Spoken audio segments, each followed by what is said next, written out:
dia 24 e já estamos em João, do 4 ao 6. Se você leu os capítulos de hoje, ou se você já assistiu The Chosen, você conhece a história da mulher samaritana, que Jesus encontrou ela lá.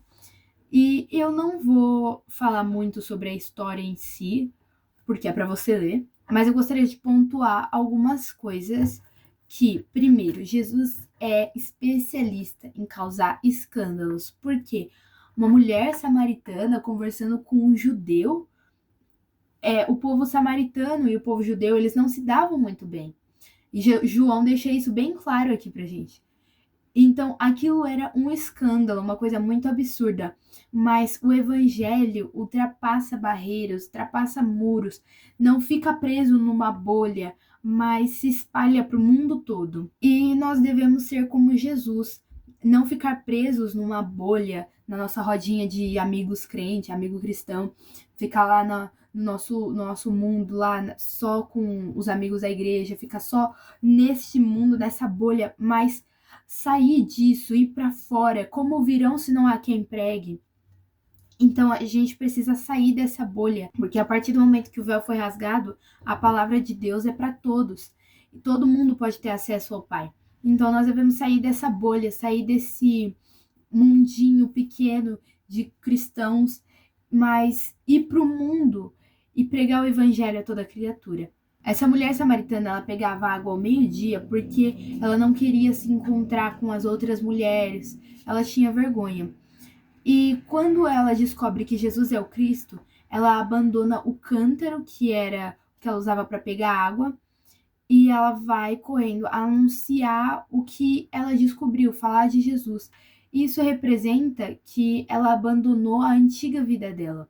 Ela conheceu a verdade e a verdade a libertou. E as coisas velhas já passaram, eis que tudo se fez novo. Então ela meio que abandonou a vida antiga dela e foi viver o novo de Deus, foi pregar, ela se tornou missionária, foi a primeira missionária desde quando Jesus veio à Terra.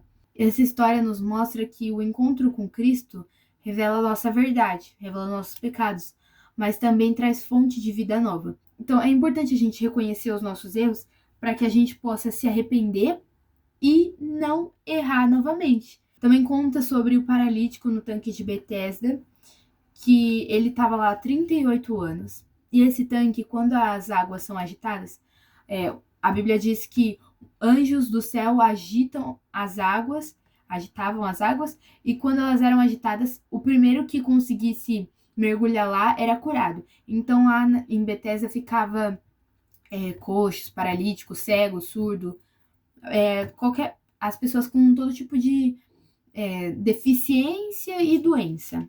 E aí Jesus chega lá, conhece esse homem que estava lá há 38 anos, e Jesus pergunta para ele: você quer ser curado?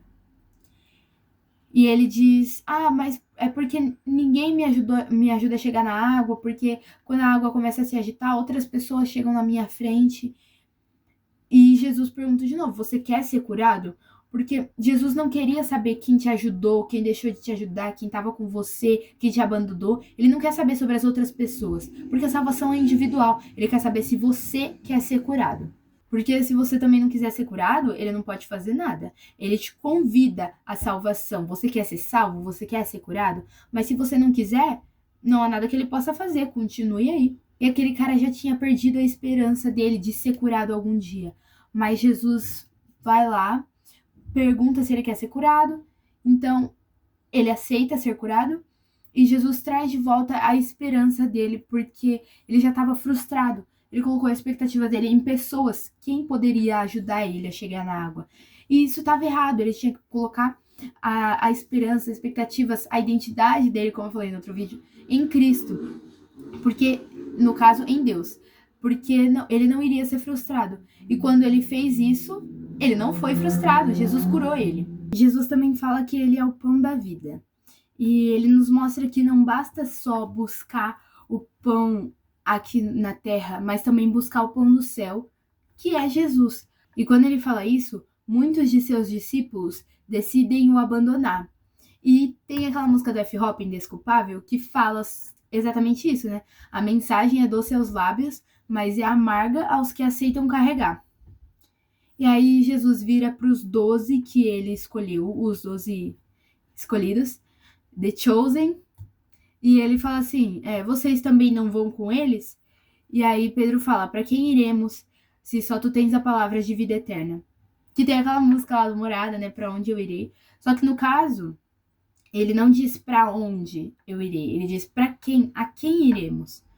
Porque para onde eles poderiam, Pedro poderia voltar para casa com a mulher dele, os outros discípulos poderiam voltar para casa com seus pais, porque eram todos menores de idade, a maioria deles, pelo menos, era praticamente adolescente, mas não é isso que ele fala. Ele não diz para onde iremos, e sim a quem iremos, pois só tu tens a palavra de vida eterna. Seguir Jesus exigirá além de um interesse material, mas ser uma sede de Cristo. Não se interessar apenas por o que ele pode fazer por você aqui, mas pela vida eterna que você vai passar com ele. Se você não consegue passar 1 hora do seu dia orando, lendo a Bíblia, se relacionando com seu pai, como você pretende passar a eternidade ao lado dele? Mas era isso que eu tinha para dizer. Até o dia 26 e falou!